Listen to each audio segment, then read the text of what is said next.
for Jared the Shaker. The only part of playing in a band I know, the end jump. Hi guys, let's get back to that. Wow! Do we have, is somebody magic working the house lights? I would love to see the audience.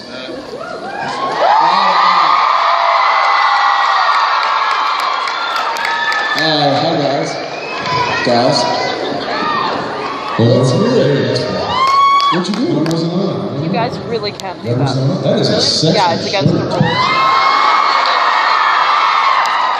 I've seen better. I mean, honestly, like that. It's a statement. Is that thoughtful? It's like a punctuated statement. I guess it is actually a punctuated statement. Yeah, it is actually a punctuated statement. That's a period. Yeah, I appreciate that. Courtesy of that. Hi Arizona.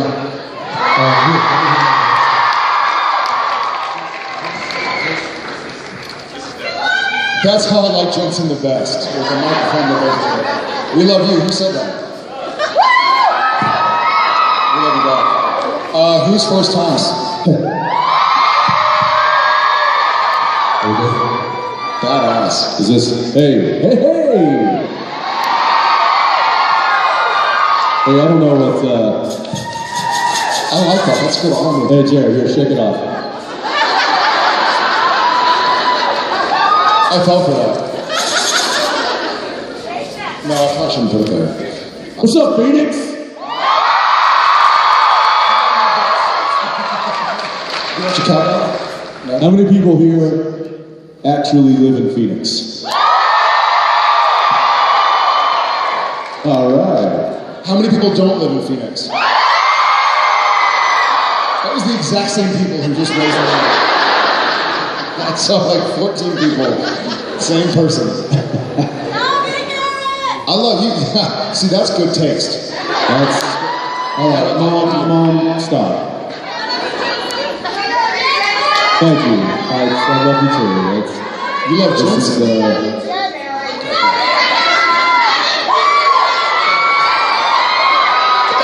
I get the rock on. how many guys have you guys had a good time this weekend?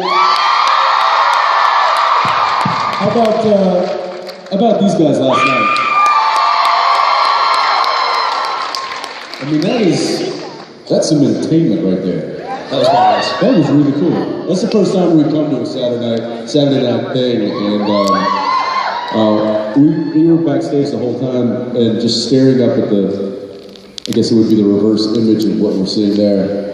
And I think, didn't somebody get a picture of you and I sharing a headset going like this? Spate. Was it? Spate like snuck around and got his little camera. And then my phone buzzed because there was a tweet from somebody I follow. And it was Richard Spate, like a picture of the back of my head. I was like, creepy. It was cool, super cool. Well, thank you guys, newcomers and regulars alike. Welcome to the family, newcomers. It's fun.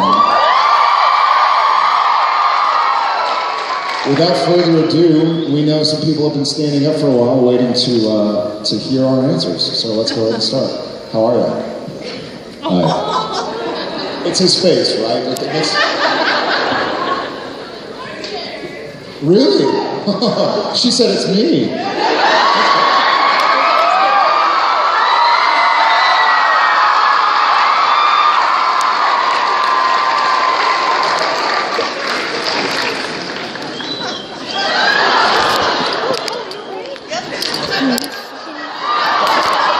Nice recovery. Get someone. Yeah.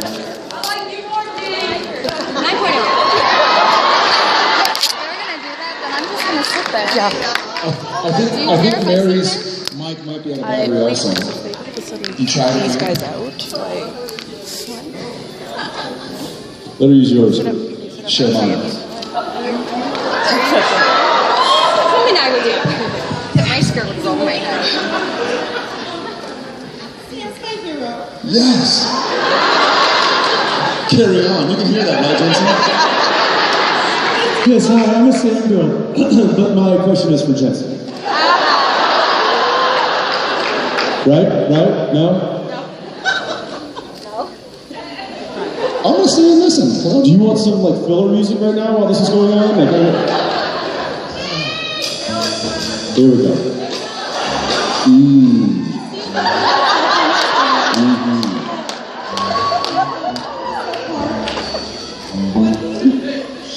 Sam would not.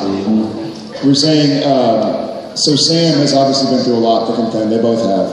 And she was saying she sees a lot of herself in Sam, and would Sam ever kind of turn to self-harm? And Sam and Jared both adamantly feel very strongly against that. Just to keep on fighting. You can do a lot for somebody else. You can bring a smile to Sam's face. So thank you.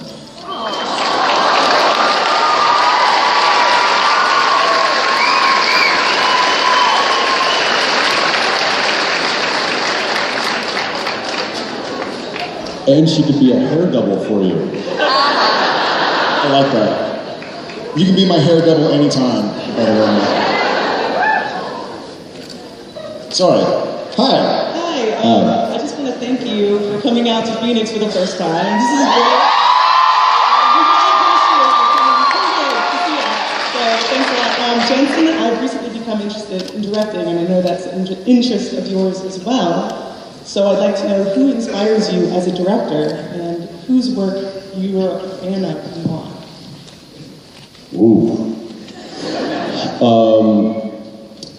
Inspiration for directing, I would say a lot of the inspiration came from the guys that we actually had on the show. Kim Manners was a big inspiration for me.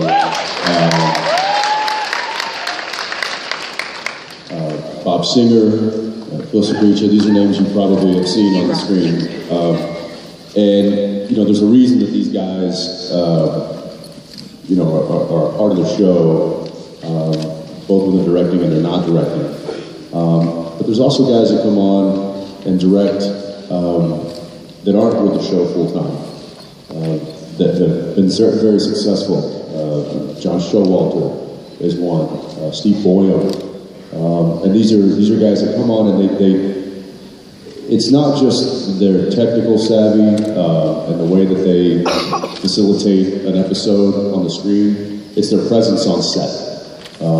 They're leaders. They captain the ship that is Supernatural very well, and it's a very difficult ship to captain. It's there's a lot of technical Because of me. Generally, yeah. Yeah, he's the rogue wave that I'll stop with the ship metaphor. But a lot of these guys, just watching these guys and working with these guys, I've learned a ton. You know, and what do they say? All good directors steal from the best. So I stole as much as I possibly could from these guys, and I feel as though it hasn't failed me yet. So I'll continue stealing and being inspired by these guys, and yeah, it's really nice to have some in-house inspiration, aside from the daily inspiration I get from this one right here. That was a joke. I'm kidding, it wasn't. It was. Thank you.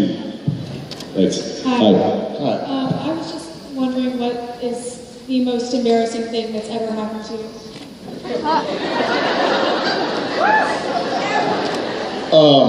Well, it happened in a New York Minute. Just kidding. Just kidding. You know what? I as far as specific moments, they're difficult to think of, but I remember being a kid or being in middle school and high school, and the silliest little things seem to be the end of the world, right? And now in hindsight, I'm a dad, I'm a husband, I'm a worker, and now I look back at these things that happened, whether I tripped or whatever the situation was. I had a booger on my face. It happens all the time. Right here. But I can't see. you look back and you're like, man, at the time it seemed like the end of the world. But hopefully you get to a point in your life where you can kind of laugh at it. I don't know, what kind of embarrassing? I would say just your daily life. Daily life. My daily life. But I was also the guy who would Maybe I just don't have a lot of shame. Because I was also the guy who would start giggling when I had farted. So, I'm giggling. I'm just kidding. So I don't know. I try to choose, and it's a choice. It's a choice you make constantly. I try to choose to laugh at the silly things that happen to everybody. And if somebody wants to judge me because of something that happened, hell with them, right? Apples? I'd say that, I mean, I agree with you in a way that I think the older that you get, the less embarrassed you get about stuff. And whether that's just a sign of maturity or just a sign of lack of caring. Because there were times in my adolescence, and when things would happen, I would physically be embarrassed about things that were happening, and that doesn't happen anymore. And I think maybe it's because if somebody is willing to judge me, then I don't really care what they think. I love your hat. Thanks for the question. Thanks. Hi, I love both of you. We love you back. But my question's for Jensen. I love you slightly less. I still love you as much. It's all right. What were you gonna say? Oh, nothing. You're not interested. Did you feel like you had more freedom playing Demon Dean than regular Dean? That I had more fun? Or freedom? Oh, more freedom. We've got these headsets in and I still can't hear.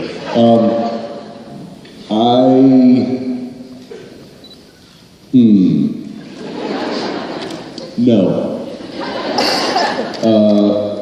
And that's just technically speaking. I think because I was trying to do something, I would say that the character absolutely had more freedom because he was a demon, and speaking of not caring about what people think, this guy definitely did not care about anything, like laws of society. Or karaoke. Or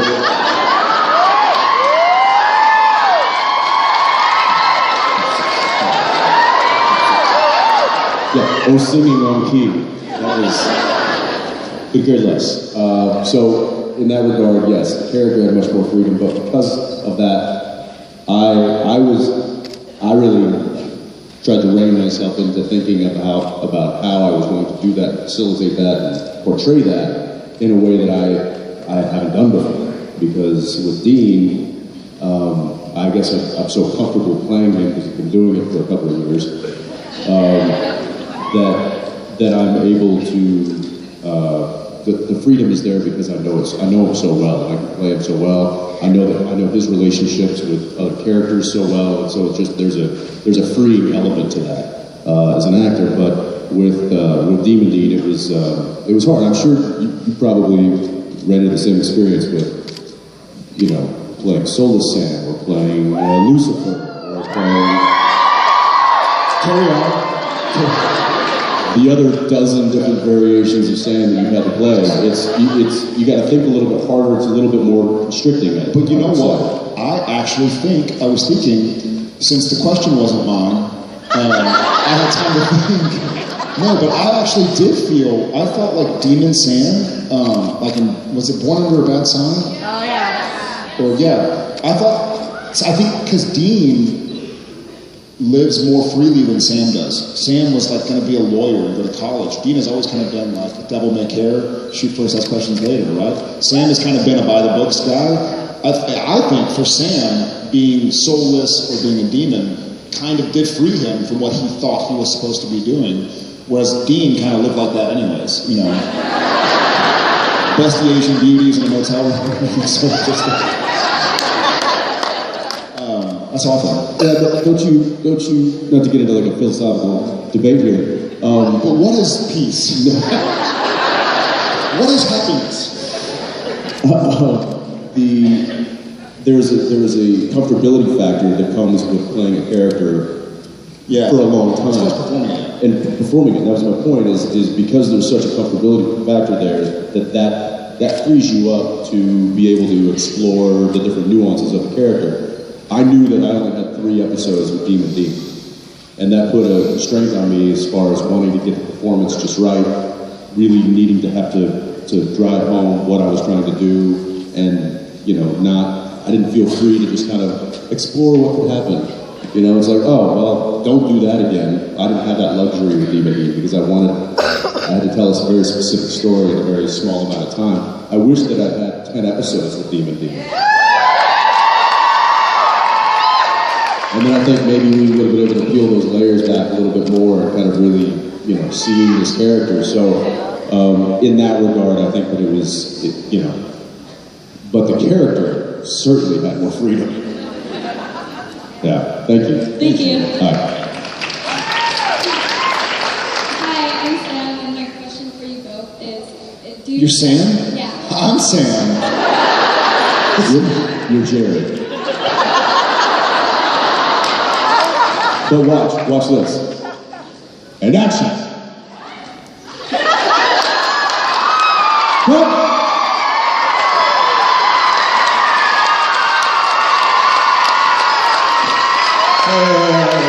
Hey, it works both ways. And action.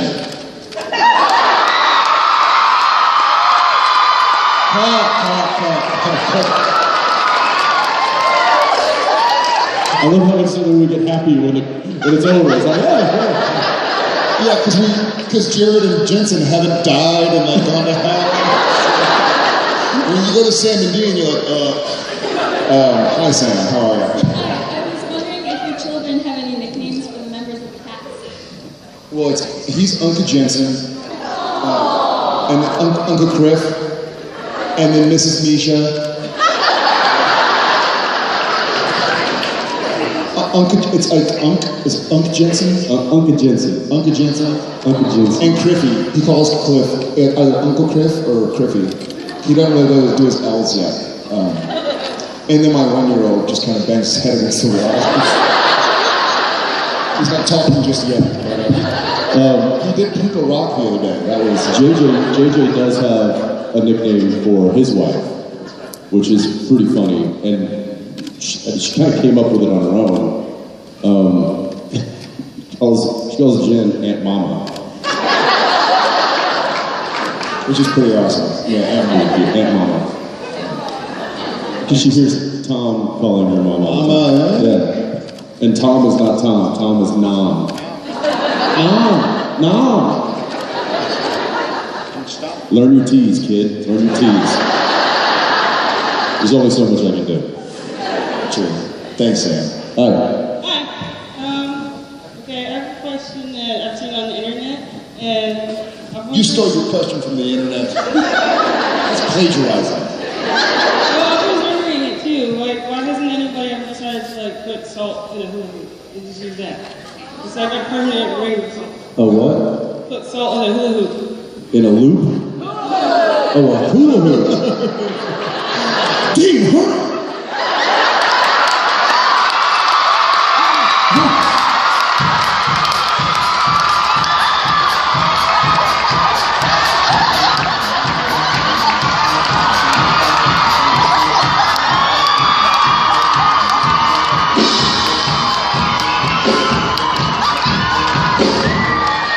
All of a sudden, I felt like Sebastian.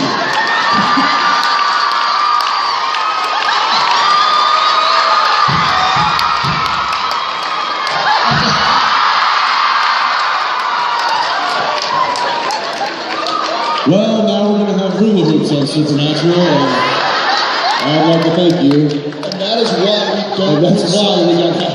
in a hula hoop. Thank you.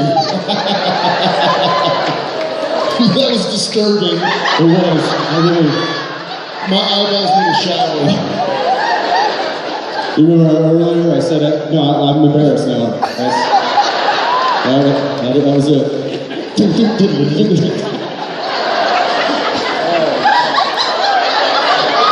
Don't play that again, because if it happens, I don't know that this will not happen. Once it starts.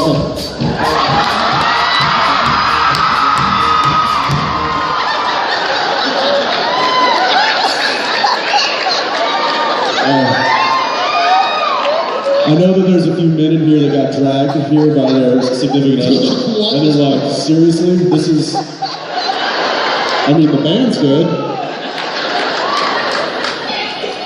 How's it going? Yeah, sorry, sir. The guys are walking. He said, it's alright, because I got something in mind later.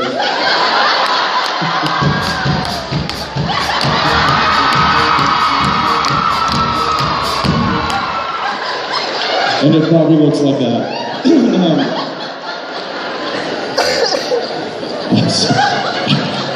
Anybody got an Advil? How are you doing? Grown men, we have children, by the way. I just want to thank you for everything, for just making the show so special and bringing this family to me. I've never found so many friends in my life, and it's Awesome. you guys. Awesome. You know, it goes the same for us, too. We've never had this many friends in our lives either. That's true. So, that's awesome. Thank you. Hell yeah, anytime.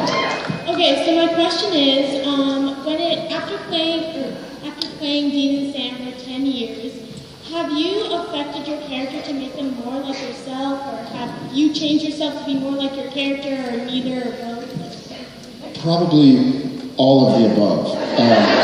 It's hard. So, a good writer will see what's going on and start to write for the actor's specialties. Or, you know, Dean has become a very more funny character because Jensen's Watch a funny it. guy. We'll watch it. No, but like, you know, Jensen's a funny guy, and so maybe there was one joke in the first 3 episodes, but now they're like, oh, he can do humor, let's have this. Or, oh, this fight scene is good, let's do that. And so they're Oh, he can eat things. Let's have him eat all the time. So I think there's some kind of marriage of the two. I certainly don't, I think of Sam as an independent entity, if that makes some sense. I know that Jared is part of Sam and vice versa. And a lot of Sam comes from a lot of Jared, and probably vice versa, especially when I spent 10 years with the guy.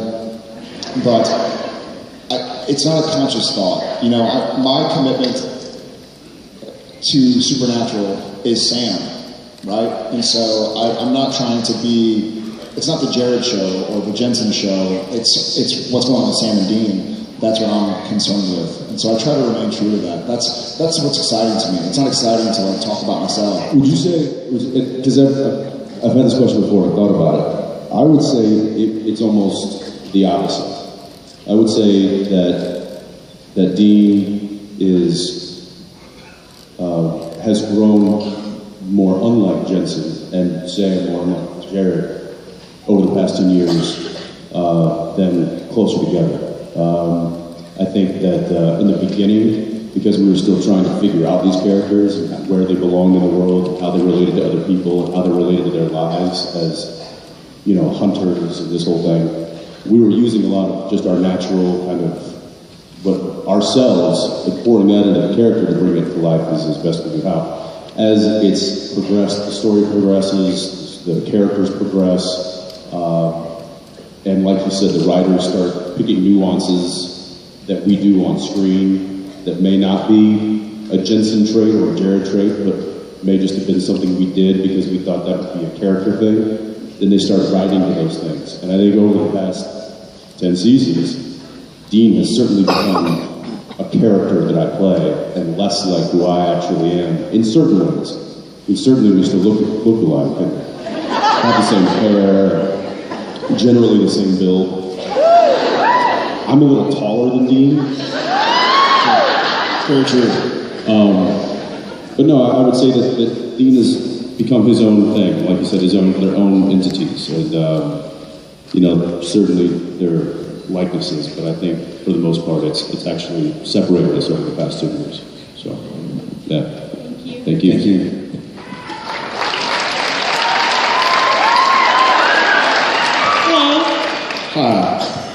Jensen, you're my hero. I love you. Me But- too.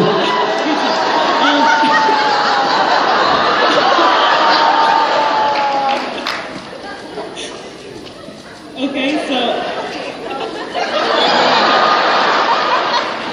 So your question is for Jerry. no, it's for both of you. What? I'd like to know, when is Adam coming back?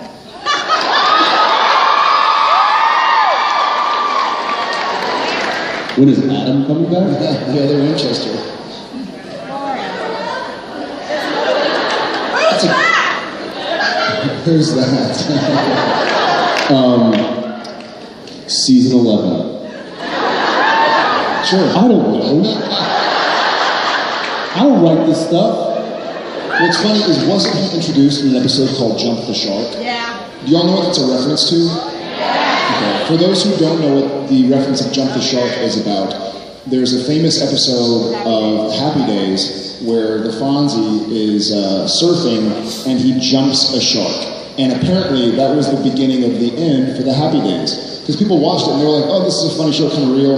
They're like, wait a second, people are jumping sharks on surfboards? All right, turn that crap off. And so when we introduced a third brother, they joked that it was jumping the shark. We were ruining the show. They're like, listen, this could ruin the show. We don't know. We're just going to introduce it and see what happens. And the brother's not really the brother because he's his handy and blah, blah, blah, blah. But I think they're concerned that it really, if we brought him back, then it would really officially, we'd be kind of like, you know, poking the bear. So as much as we love Jake, I think it's probably best that Adam stay in hell. Thank you. Yeah, I know Dean doesn't have a problem with it. I love the idea that somebody is like walking through the hallways and all they can hear is someone going like, he should stay in hell. I'm not going into that room. Hi. My question is for the both of you, and I was wondering, how would you cast yourselves, Misha and Mark Shepard, as the characters of Wizard of Oz? Misha would be Dorothy.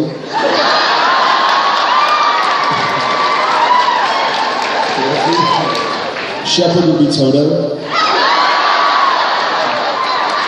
I'd have to be the big lion because his hair. I'd be the lion because the hair, because I cry a lot. And I would be the Tin Man because I'm old and rusty.